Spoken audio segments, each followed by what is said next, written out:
Welcome to the Lock Shop with Nielsen and Hustler, powered by Coolbet Canada.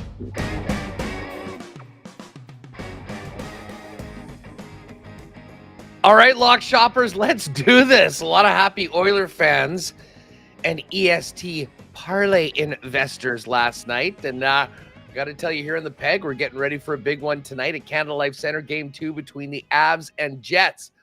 Patty and Jake are both on their way down to New Orleans for the Zurich Classic. I think they're going to join us tomorrow for the program, which should be fun. Dusty back in a couple days. But I, and not even facetiously, referred to him as the brains of the operation of EST, the guy that really makes things happen. It's going to be a heck of a lot of fun to have Iwanyk pulling a little double duty and talking some pucks with us and bets over on Coolbet. What's up, Matty? How are you? Good day, Huss. I'm excited. Like, we've chatted on shows before. We've never done a show together. So I'm very excited about this chance to experience what Dusty gets to experience all the time. It's only natural. Like, I got the call for the bullpen after hitting plus 600 yesterday. Listen, boom. That was already in the mix. But right off the bat, shout out to you guys. I was just saying to Zach off air before we came on, like, I don't have the numbers, and I obviously am always putting together the WST parlays. So I always back those. I have at times throughout the year just, oh man, the Edmonton one looks great, and I'll jump on it. The numbers on that, like the net loss of our friends at Coolbet thanks to the Oilers this year. Never mind. I mean, the Bouchard props at the start of the year, basically everybody's props. Is significant, and I was almost a no-doubter last night. I mean, once they got going, they just didn't really let up. And what was it? 2 points from McDavid, a Draisaitl goal, a Nuge Bouchard points. I didn't have Bouchard in this one. There was the D-Gens in our Discord. They got Jake to build one, which was, I think, McDavid 2 points, Bouchard points, and Oilers win in regulation. The parlay was McDavid 2 points, Draisaitl goal, Nuge point, and then just an Oilers win. I wasn't expecting plus 600. When I saw the number, I was like, I'm stunned by that. Like, I was expecting maybe around 400, 350 or something, but plus 6 was great. At one point, though, I was annoyed because the Oilers were up. They scored their fourth goal. It was Draisaitl assisting Nuge, and I was like, it's supposed to be the other way around, boys. The other way around. But then the third period starts, Draisaitl scores, and it's like, boom, cash this. Let's go. Oh, 1-0 to start the playoffs. I'll do it again tomorrow since Dusty's not here, and if it hits again, Dusty's gonna have to sit on ride the pine, I think, for a little bit.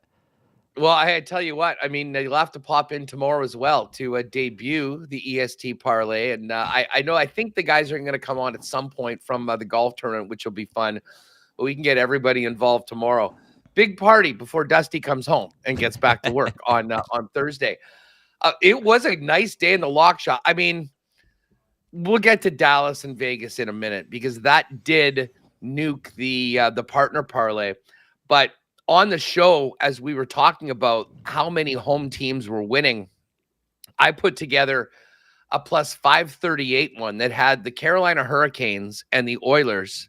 And obviously the Canes had that insane comeback, down 3-0. I mean, a game that they completely dominated. I think the shots were, 39-12? Like, the Islanders just went into a shell after getting a few past Freddie, and well, it didn't last. And then on the other side, the Cavs, the Knicks, and the Nuggets. And the Knicks had an insane ending. And the Nuggets coming back from down, I want to say 18 or so in the second half, was an absolute thing of beauty. So we had a few wins. And the other thing that stood out about yesterday, and if people that were watching the show will remember when we were going through the props of the series. And here's the McDavid numbers. And we saw the Zach Hyman over 2.5 goals for the series. And Pat and I almost in unison said, he might get that tonight. And he did get that last night. Just for a second, the Zach Hyman story. I mean, I've heard you guys mention it over and over. Arguably the greatest free agent signing in Oiler history. Has to be. He just keeps getting it done. And for anyone that has been betting Zach Hyman goal props this year, making them freaking rich. Oh, he's just like, I don't think anyone expected this from Zach Hyman when he came to the Edmonton Oilers. Like, there was issues with the contract for the length and going, those last couple of years are going to be rough. But no one is expecting a 50-goal scorer this regular season. And then, hat trick game 1 of the playoffs. Like, this guy is going out there scoring goals. I don't think there's any reason to believe that he's going to slow down the rest of these playoffs. I think as long as the Oilers are lasting in these playoffs, he's going to keep scoring goals. What was the number for the 2.5 goal, the hat trick yesterday? Do you remember? It was, for the hat trick in the game, it would have been like 20-1 or so. Geez. I think often it's like 19 or 20 to do it. For the series, you don't know how many games. It was, I think, -110 or something like that. But my God, he is, and it's so funny, even with the exception of a few knobs out east, one of the most easily likable guys to get behind. And he doesn't take a lot of attention. He just goes out there and does his thing, even as a 50-goal scorer. And obviously the star power in Edmonton, starting with 97, sort of takes up much of the oxygen. But I'll tell you what. He's just got the smile that's infectious. You just see him smiling, and you all of a sudden just love the guy. Well, and listen, for all the talk about how loaded his old man was growing up, this was a guy that worked his ass off legitimately to get there. He went to Michigan. He wasn't a top player, played there, grinded his way through the American Hockey League, became a very big-time contributor for the Leafs, and then moved on to Edmonton, where he's seeing his greatest success right now. And, he's a big reason why I think people are confident that the Oilers have what it takes to do more than what they have in the past. All that being said, a great start. I had forgotten how bad the Oilers had been in game 1s in recent history. So, this must be a little bit of a different feeling to go on EST in the morning and be talking about a team that came out with a great start and took care of business in game number 1. It's so weird because it doesn't even feel like it's the playoffs in the city of Edmonton. Not going to lie. Like, obviously the rink and everything, big atmosphere, but I don't know, driving to West Edmonton Mall yesterday where Tommy was for pre and post, and then even today, like, I think there's just an expectation that the Oilers are going to do this, and like it's like a slow build to really get into this. But the Oilers are a better hockey team than they've been in the last couple of years. The Kings are a lesser hockey team than they were the last couple of years. So, like, what reason is there that the LA Kings are going to knock off the Edmonton Oilers? Like, I don't think anyone in this city thinks that there is. Like, especially when you look Cam Talbot and Dave Rittich in net. Are those guys going to get 4 wins against the Edmonton Oilers this series? Like, maybe Talbot could steal a game. After last night, I'm a little less confident of that one. But like, this is an Oiler team that is got depth, which they haven't had in so long. You just look at their bottom 6. There's a lot of good players. Like even some of the guys that are not dressing in the lineup. I know his year wasn't exactly goal-wise the best, but he started turning on. But Connor Brown's not getting into that lineup last night. Derek Ryan's not getting into that lineup. They've got so many players. And the real question mark, though, I think still is a bit Stuart Skinner. Because last year was his first ever playoff year as a goalie. Wasn't the best. Now, game 1 last night looks good. But to me, it's also just the LA Kings, who I'm not looking at as like this high-scoring team that is, he's going to get really tested. We're going to know. I think with Skinner, we'll know in the second round more so. But yeah, this Oilers team, like the city, they're excited, but it seems like they have a feeling that this is going to be a long one. So don't go all out game 1, Monday night. Got to slowly work your way into this one because there's a lot of late nights coming up. Hey, Oiler fans, do not take anything for granted. Wow. Get in there right out of the gate. Get behind your team. I would say that sometimes, but I do understand. When you've been there before and you've kind of been at this point, like, okay, what is next? But hey, there's nothing like the Stanley Cup playoffs and having your team in it and having your team win hockey games. And Oilers got a great, although I was thinking about this last night as I flipped back and forth from both games. How much of a bullet did the Oilers dodge by the Ducks beating Vegas in that game last week? And then the Kings almost blowing game 82 to the Blackhawks and getting that equalizer late in the third period to put it to overtime and get them in. You want to talk about two teams in different weight classes right now? I would have to say, based on what we've seen all year, but especially last night, Vegas Golden Knights at full health insert joke here, are going to be a problem. And man, that was a big win for them, getting first blood in Dallas. Well, the thing about Vegas is, like, to me, they're the dragon the Oilers have to slay to win a Stanley Cup. That, to me, that they're a team that's going to cause the Oilers a lot of problems. And the West completely changed on Game 82 because, you think about the teams that could go win the Stanley Cup in the West. I'm going to take Nashville out of that, and I'm taking the Kings out of it. But you can make a case for Vancouver, you can make a case for Edmonton, Vegas, Winnipeg, Colorado, and Dallas. And at one point, in that, it looked like it was going to be an even 3-3 each side. But now you're the Central, that the Jets, like if the Jets go out and knock off the Avalanche, you've got the Stars or the Golden Knights waiting for you. And that's then just to get to the conference finals, where for the Oilers, the path opened up so nicely because you get that first round against the Kings where, look, they're good enough to win this in a short series, like 5 games or something. And then you allow the Preds and the Canucks to battle out against each other. The Preds might knock off the Canucks. I'm not fully sold on the Canucks in the playoffs. But that's when the Oilers now first really get their real first big test in the playoffs. And look, you're right. Like, playoffs, you can't take anything for granted. All teams are hard. Every game's going to be hard. But the Kings, not as hard as maybe some of the other ones. Whereas for the Stars, let's say, or the Jets to get to a conference final to meet the Oilers, 2 difficult rounds to go through. Well, Oilers got so lucky that the Kings, for some reason, scored that goal against the Blackhawks to tie it and sent the Golden Knights out to your Central. I was at the bar down the street with watching both games as it happened, and like most people around in Winnipeg were like, "You got to be kidding me!" I mean, you're a soccer guy, Iwanyk. This is the group of death. Yes, when it comes to the National Hockey League. That's Stanley a good Cup way of tournament. I've never put it that way. Yes, this is the group of death of the NHL playoffs this year. There's no doubt about it.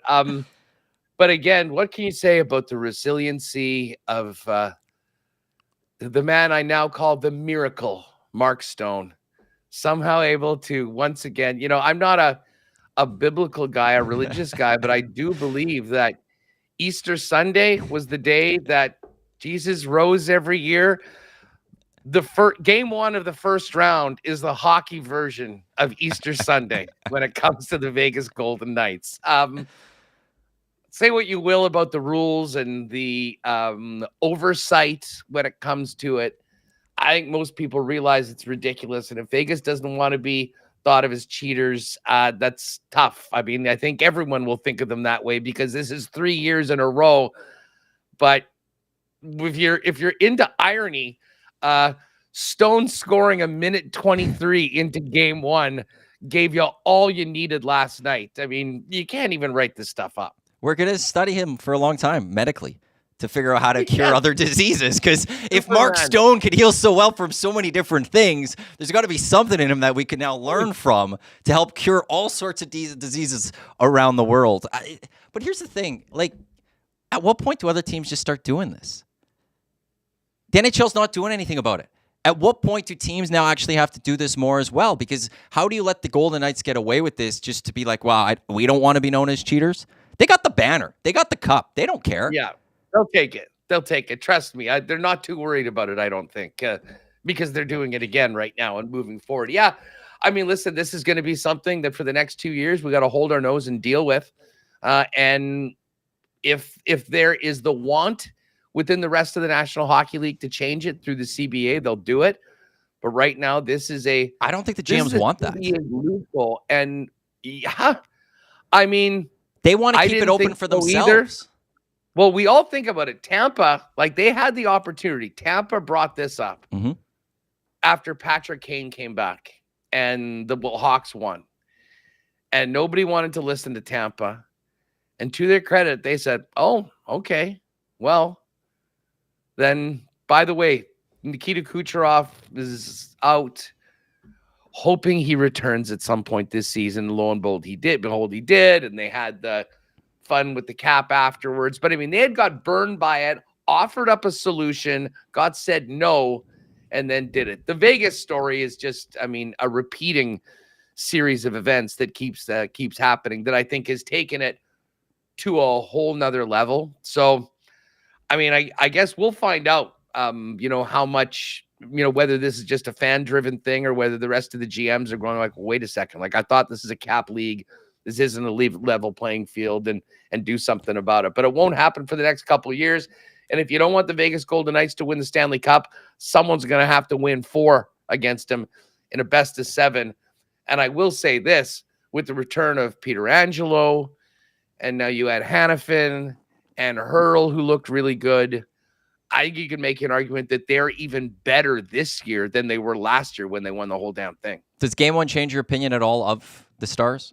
Because like going into this, a lot of people look at the Stars and go, where's their weakness? Where's their weakness? They're the top team. They're looking so good. They go out, they lose the first game at home to these Golden Knights, who hadn't been playing well. Now, they didn't have all those guys back, but they hadn't been playing well down the stretch. Go with Logan Thompson. Did your opinion at all change of the Dallas Stars?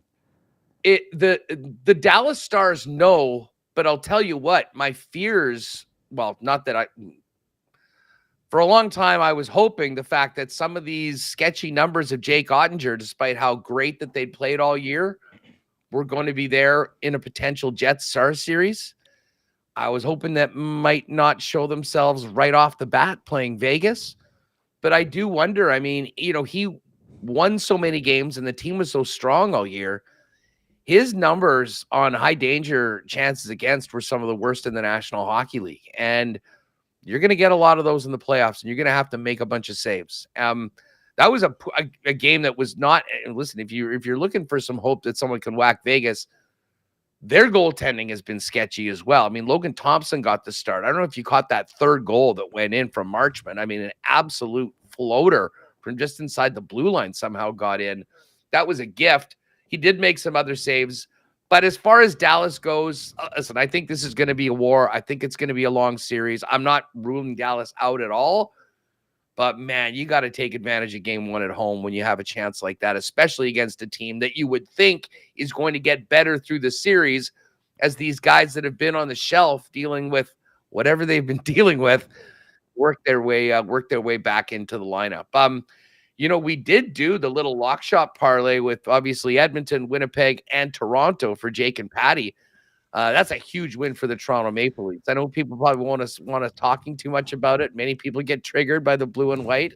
Well, you heard the call about Matthew's goal last night on the TV. They called it his 70th goal of the season.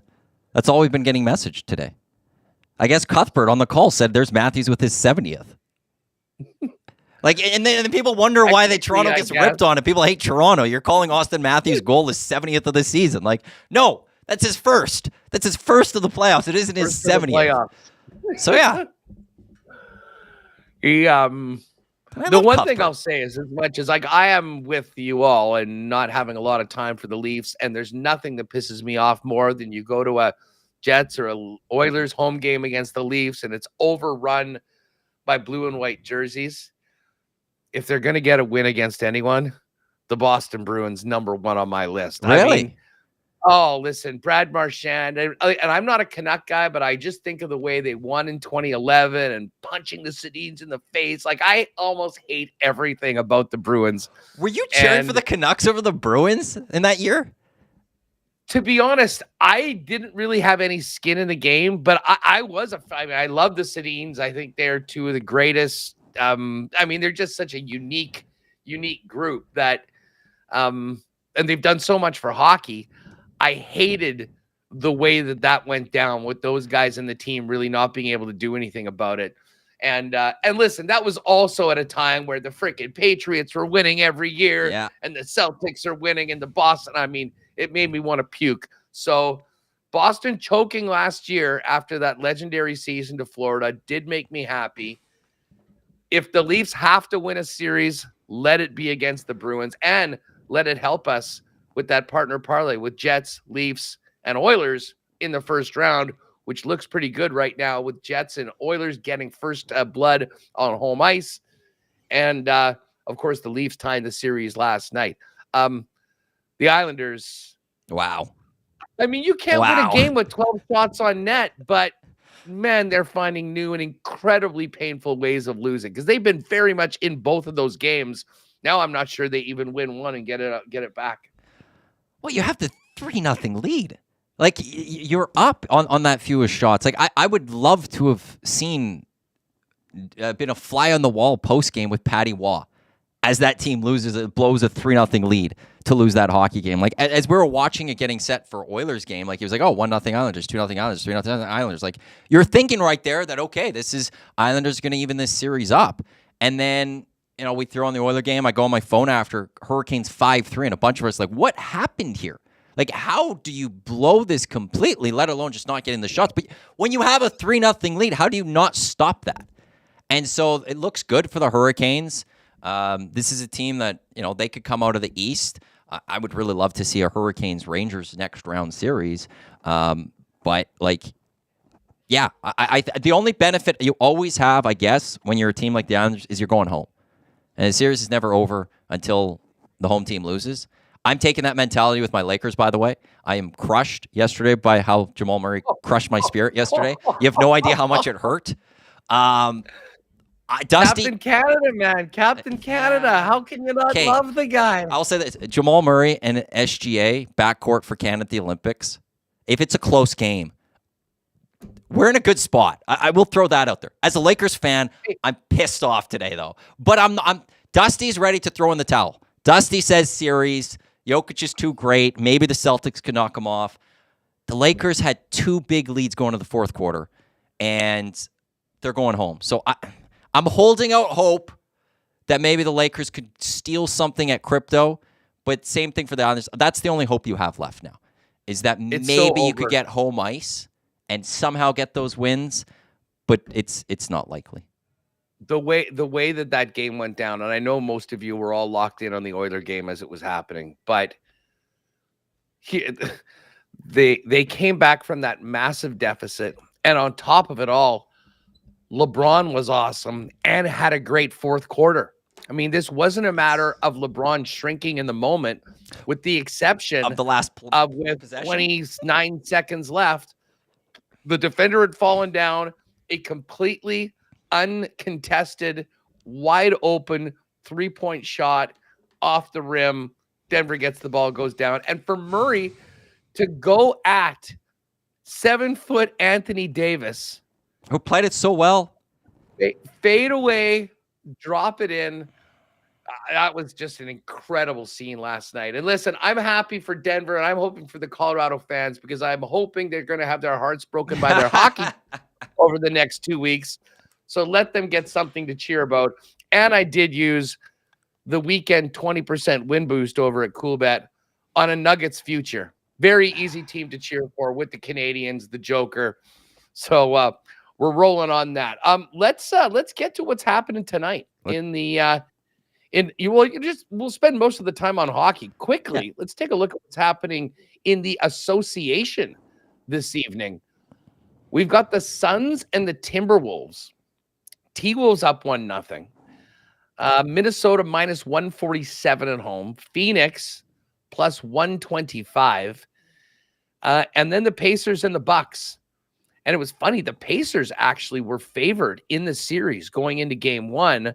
Of course, that has everything to do with Giannis being out. But the Bucks now. Well, Dame was unbelievable. Dame showed up in game 1 for those Bucks.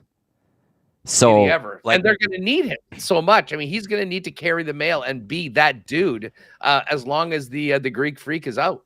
And then we got Mavs Clippers later tonight, which no Kawhi Leonard for game 1.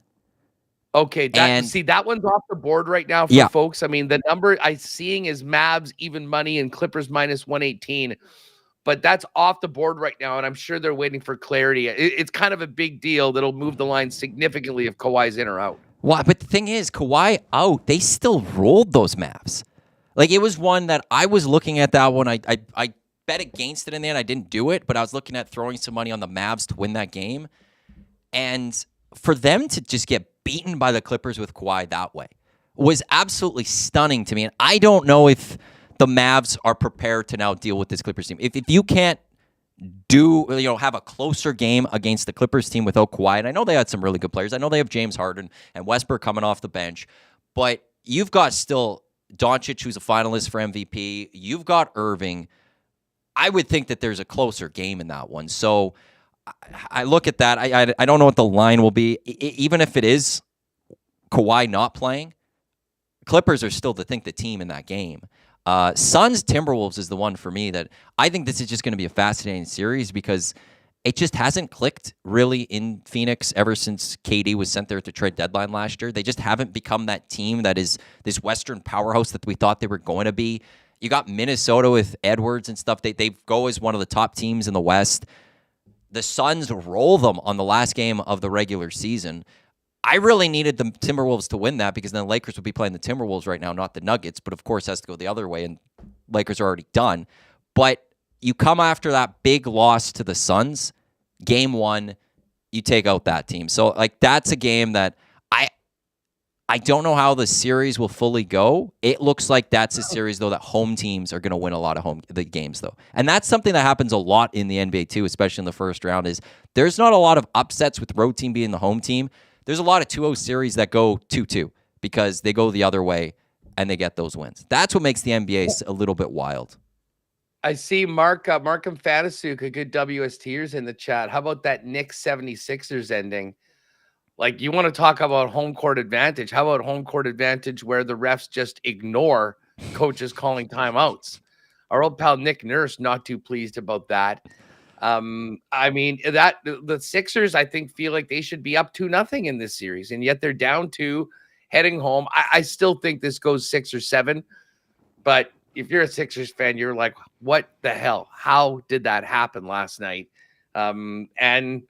These series aren't long. 2 losses to start things off really does put you in a jam. But we'll see what Embiid can do. Hey, let's just get to a few of these bits in the chat before we go. Northside Sandwich. Hey, Huss, do you think the Jets game tonight will be high scoring again, or will we see the exact opposite at an under 4.5?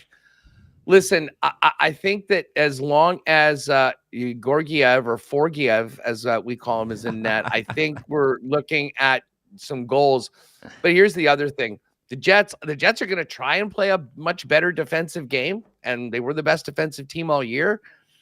It's easier said than done against the Avalanche and what they bring to the table. So I kind of think we're going to see some more goals tonight. I don't think it'll be 7-6, but if you told me it was going to be 4-3 or 5-4, I think I could have some time for that. If anything, I wouldn't be surprised if the Jets maybe do a better job of just focusing on shutting down the Avalanche, ironically, when they don't have last change on the road. But we will see. I did see, who was it that threw in? Let me just, and Duck Dad, yes. The boys are on a plane, but I will talk to them. I want to get on the Calder Cup playoffs, a little betting as well. We got the Moose starting the playoffs tonight in Texas. So we'll look forward to hopefully getting on that. Rod Z was in on the 5-gamer NHL NBA last night. Love to see it. And Rod also has one. Pacers 0-10 in their last 10 playoff games. There's a nice little RZ stat. And Rod Z, every time the Nuggets are down 10 or more, I will continue to bet them to come back live.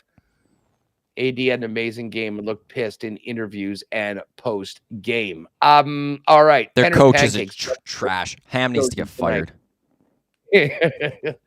It's always the coach's fault in LA. He's the worst. Okay, don't get me started on Darvin Ham right now here. This is a guy that, the best lineup that they had down the stretch, which they should have had as their lineup all year, is when they won games. But they didn't use it at all through the first number of months for no reason. Darvin Ham, there was a players poll of name which coach you'd love to play for. 24 coaches got a vote. Darvin Ham wasn't one of them. The guy is useless. Worst substitutions. Doesn't like to use his timeouts when there's a run going the other way. Get him out. That's the only benefit of the Lakers losing here. Is Ham could get fired. Another example that LeBron is just not a very good GM. Because as we know, he calls all the shots in LA. Listen, before we get to these picks and go through everything tonight, Iwanyk, why don't you have all the information for the keyword? I do. Yes, it's time for the EST Flyaway, the keyword to Las Vegas. We want to give you a chance to head to Vegas, 2 nonstop flights, 3 nights accommodations, tickets to Cirque. Thanks to our partners, the LVCVA in Vegas and the Edmonton International Airport, which is FlyYEG. Nonstop flights to over 50 sports destinations. Check them out, flyyeg.com for more information. The keyword to text right now to 780-218-9999. It's DRAW.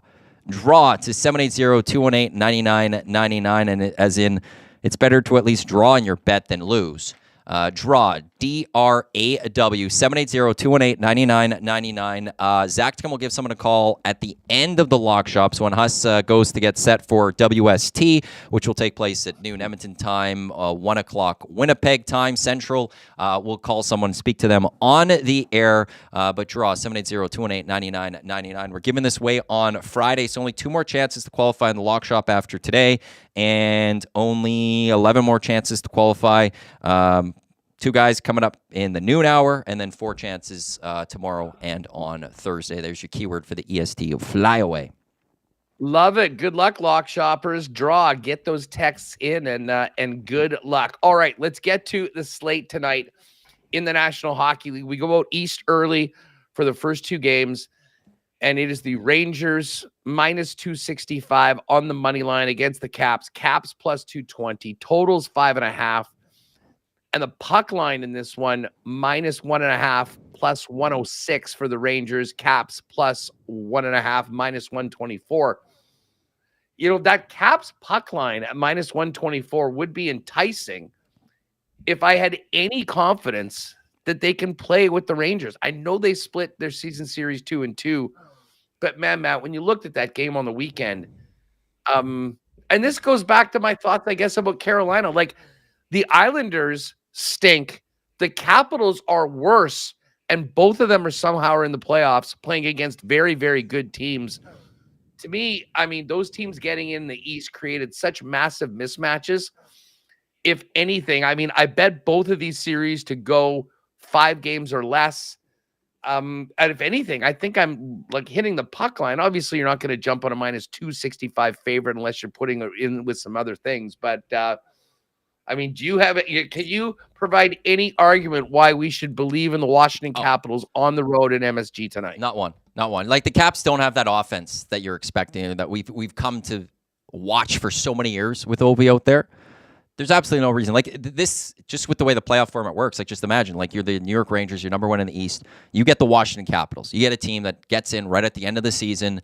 Really, whoever they were going to get was going to be a nice opponent for the Rangers. You got the Stars on the other side who get the Vegas Golden Knights, right? Like, just the counter of how that is.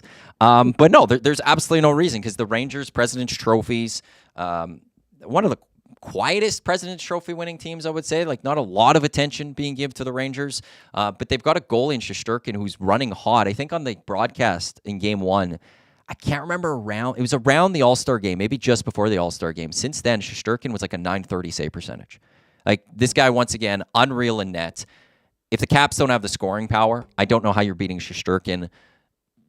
The Rangers are going to score some goals, so I don't really have any reason to bet on the Caps. I do have a question for you, though. Like, where's, looking minus 24, how low is low for you, like, for those lines? Like, not plus money. How low would you go with a minus bet? I mean, I try usually. I mean, certainly if I'm betting a single game, you will almost never see me bet something on the other side of maybe minus 170, minus 175.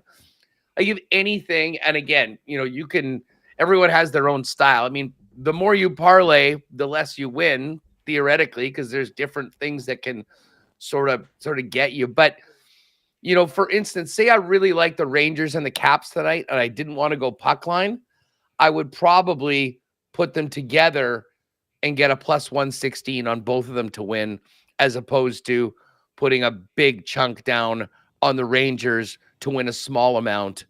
And the same thing. I put it this way: around minus 177, I could see myself maybe betting the Panthers, but that is close to the threshold.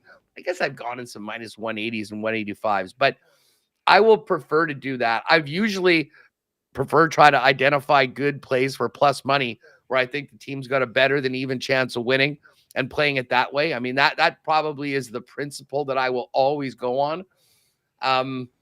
But yeah, to answer your question, that's sort of where I'm at. And, last night, for instance, I mean, I'm just going to look at this ticket that won. Like, the teams that came through on this parlay, we're all pretty big favorites. The Oilers were minus 170, the Cavs 213, the Knicks 227, the Nuggets 294, and the Canes minus 240. And ironically, the two biggest favorites of that group were the ones that had to stage miracle comebacks to get the win. So that's kind of why I'll make one bet with a bunch of favorites and hope that they come in, as opposed to invest a much bigger number for a lesser gain, even if I'm pretty confident that they are going to win. Speaking of that Battle of Florida, I was really interested to see how this thing will go right out the gate, because Tampa was a team that really came on at the end of the year, Matt, and they established themselves as the wild card team with about a month to go. There was no drama. They were ready to get prepared for the playoffs. I think we all expected they were going to play Boston, and then there's that switch at the end. So you got a rivalry, teams that know each other very well. It just sort of seems like the Panthers are a much deeper and well-positioned team to play. We talk a lot about goaltending. I know Bob was awesome in the regular season. I don't sleep on Vasilevsky at all, even though he might not be where he was a couple years ago. But after watching game number one, I do think this is a pretty big hill to climb for Tampa. What do you feel about the series in this game two tonight? Like, to me, going into the playoffs, the Lightning were the team that I think was the sleeper to go win the Cup for me, just because they didn't play a lot of hockey last year. They got knocked out in the first round, and it was like their first off season in a long time. And so this is a team that, to me, I'd be scared to play a little bit in the playoffs, because they know how to win when it comes to it. Like, the core of this team has won a couple of Stanley Cups. They've been to Stanley Cup finals. They know how to get it done in these playoffs. A close game one for these guys. Vasilevsky's going to win you some hockey games. You're right. He's not Vasilevsky from just a few years ago, but he's still a top goalie in the game. And in the playoffs, that's crucially important. And this is maybe the best goaltending matchup, I would have to say, when it comes to the playoff series overall, Bob versus Vasilevsky. So I actually like the Lightning to still potentially win this series. I don't see him losing two in a row. I really like that the Lightning will come out. That it was a close game in game one. It wasn't a game that was a big blowout, or the Lightning were in it the entire time. They didn't have the lead, but tied it. Comes to the third period where they lose it. I don't mind. I think the Lightning are undervalued. I will say this: as much as I think the Panthers are going to win, I think the Lightning at +1. Like, I think this line should be more like -140 +120. Like, I think the Lightning are closer to the Panthers. And again, the Panthers have had this season where they've been at the top of the standings all year long or close to it, and had that cup run last year. Like, put it this way: if you feel like Tampa has a good shot at stealing a game, this might be the spot. And at +149, I think there's great value on Tampa, just based on the odds and their probability of winning. If the Lightning are going to lose this series, it's not going to be 4 or 5.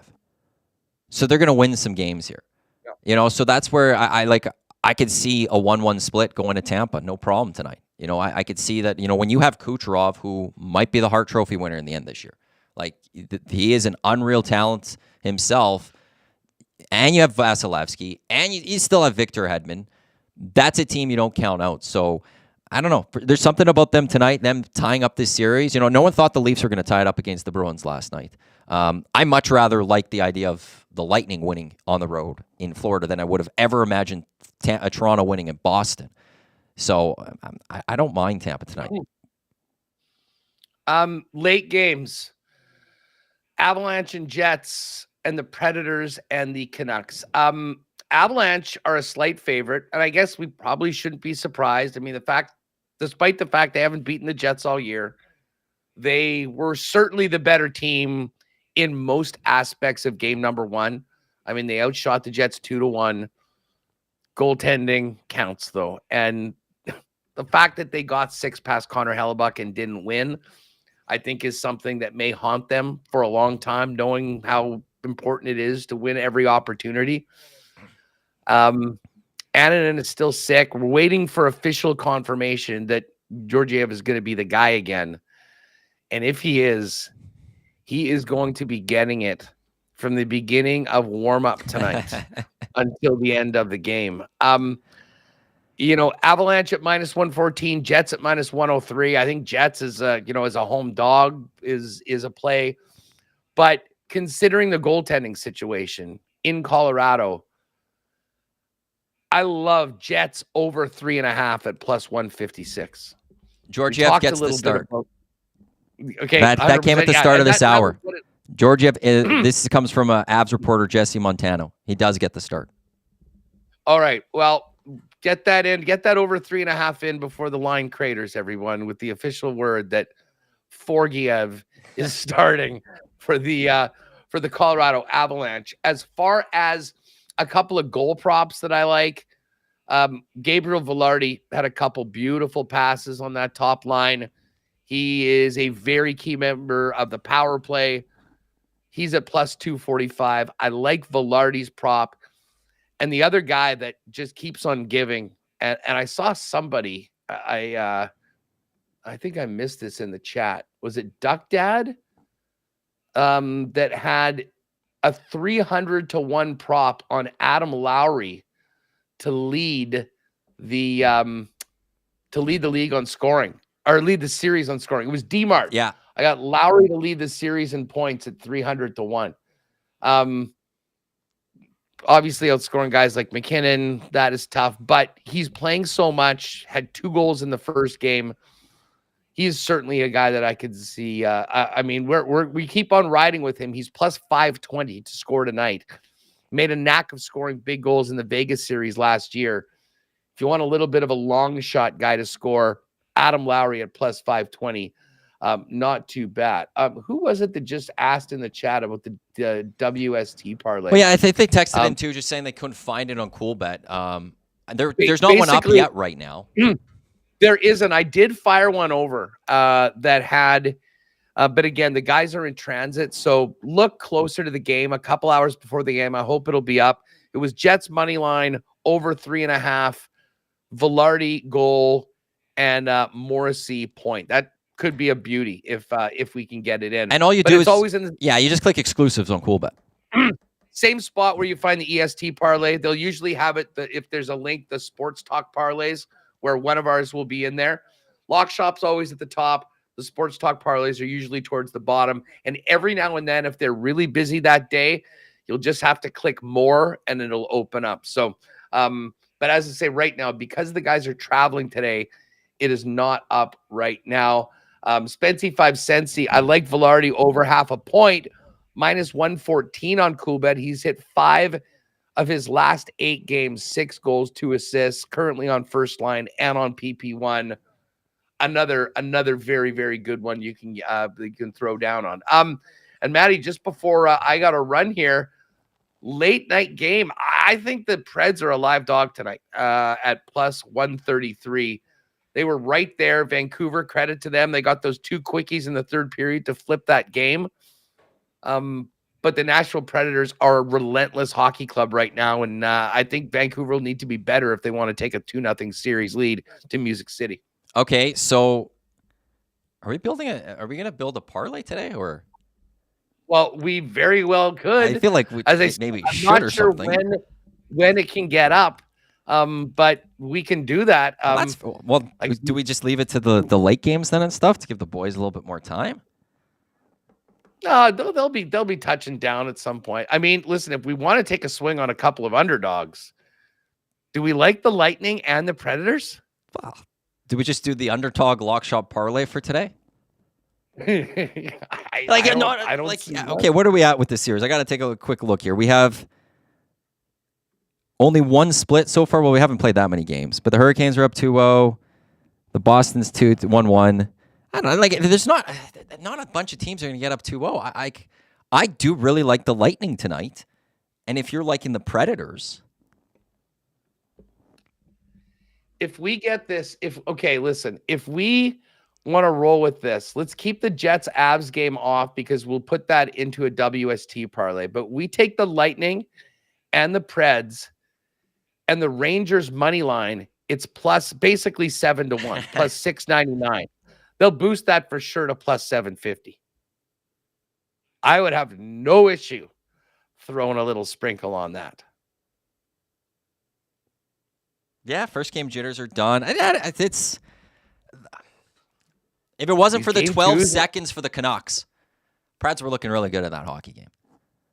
That's what I mean. That's not going to be a quick series either. The Canucks are the team, No. I think, that of all the favorites that I'd have been most concerned about going into these playoffs is, yeah, you could get knocked off in round one.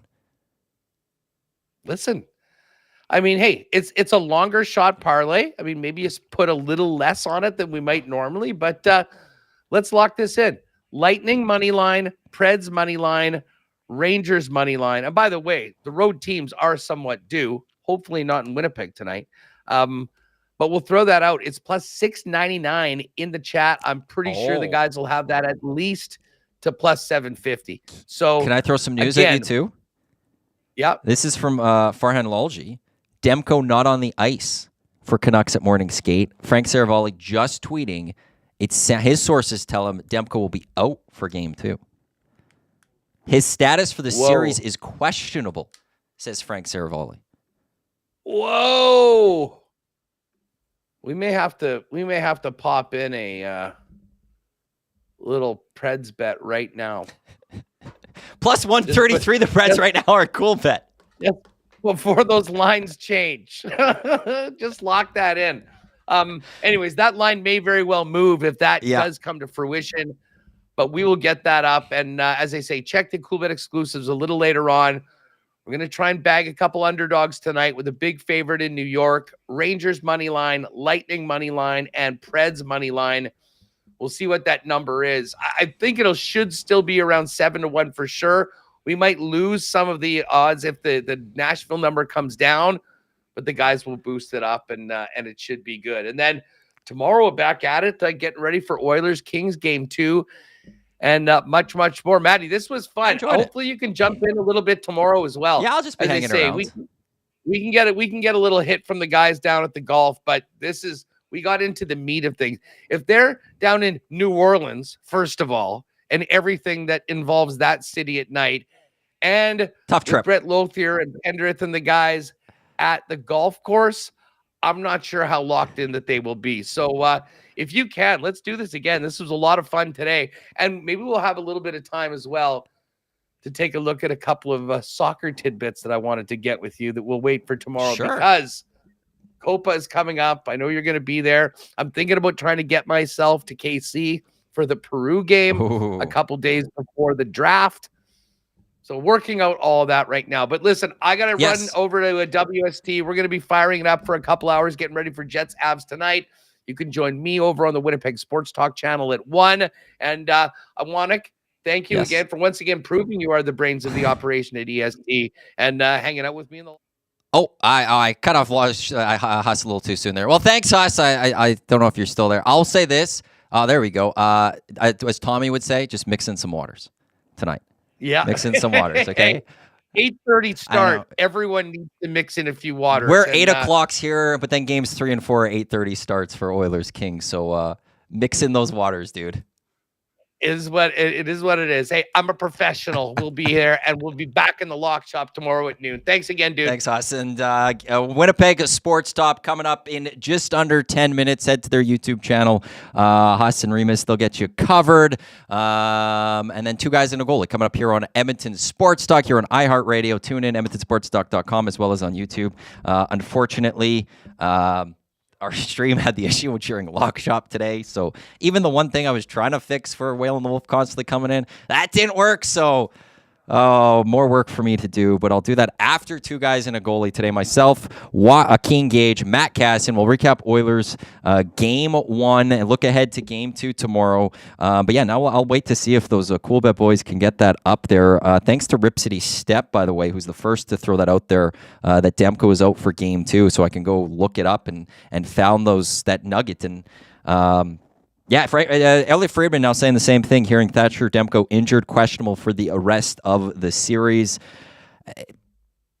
From an Oilers perspective right now, things they've opened up. Like, we shouldn't be concerned fully about the Oilers not knocking off the Kings. I think after game 1, we're still feeling really good, or even better, that the Oilers will make do with the Kings. They then potentially, like, we'll see what happens for the Canucks.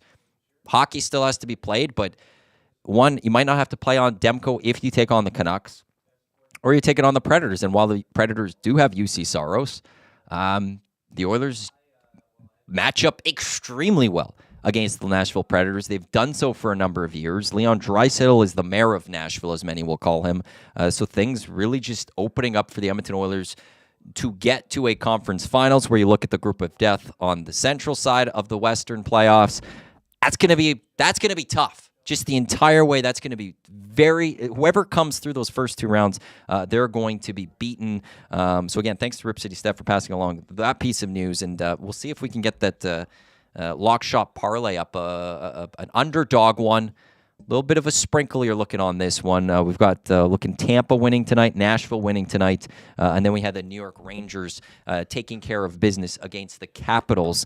So keep it locked to Coolbet. All you have to do is click on exclusives. That's where everything goes up. That's where the Edmonton Sports Talk Parlay will be tomorrow. Winnipeg Sports Talk Parlay will be there today, and then the Lock Shop Parlay. So again, just coolbet.com, click on exclusives, and when the boys get that up, that's where you will find it. We're soon going to connect with our qualifier for the EST Flyaway. Zach, who's on the line? Sheldon, not in a white garbage truck. Sheldon, not in a white garbage truck. Congratulations. You are in the mix for the chance to head to Las Vegas. Have you been to Vegas before? Yeah. It's been more than a decade. Okay. So it's changed a lot. What I've been told is it's changed a lot over that time. If you win this trip, what would you want to do getting back down to Vegas? Oh, I definitely go down in November for the F1 weekend. Gager loves you for that answer. Yeah, absolutely. Who comes second? It's not going to be like we already know in F1. We know Max is going to win. Well, the Vegas tracks, with that long straight, you need somebody slippery. So McLaren's looking strong this year. Ferrari's looking strong. So it's got to be one of the two teams. Who knows between the Ferrari with their battling between the two drivers. And when it comes down to their strategy, the Ferrari guys, it could be a crapshoot between either one of them. Yeah, they're not the best. But we'll see how Lewis does there next year. Well, congratulations. You're into the draw. Keep your phone on Friday morning, as if you are the winner. The boys will give you a call to let you know that you're off to Vegas. Sounds good. Thanks, Matty. Congrats. Best of luck. Next chance to qualify coming up. 2 guys and a goalie. Then just 2 more days left of qualifying here on Edmonton Sports Talk for the EST Flyaway. Thanks to our partners, FlyYEG and the LVCVA out in Vegas. That will wrap up today's edition of The Lock Shop. It was a fun time with Huss and I. I guess I'll be part of it tomorrow as well. And Huss, and we'll have the boys from Coolbet down in New Orleans for the Zurich Classic. I would love to actually maybe get on and talk a little golf with the boys too if I can. But thanks for tuning in to the Lock Shop here in Edmonton Sports Talk. Up next, 2 guys and a goalie, myself, Matt Cassian, Joaquin Gage. Don't go anywhere.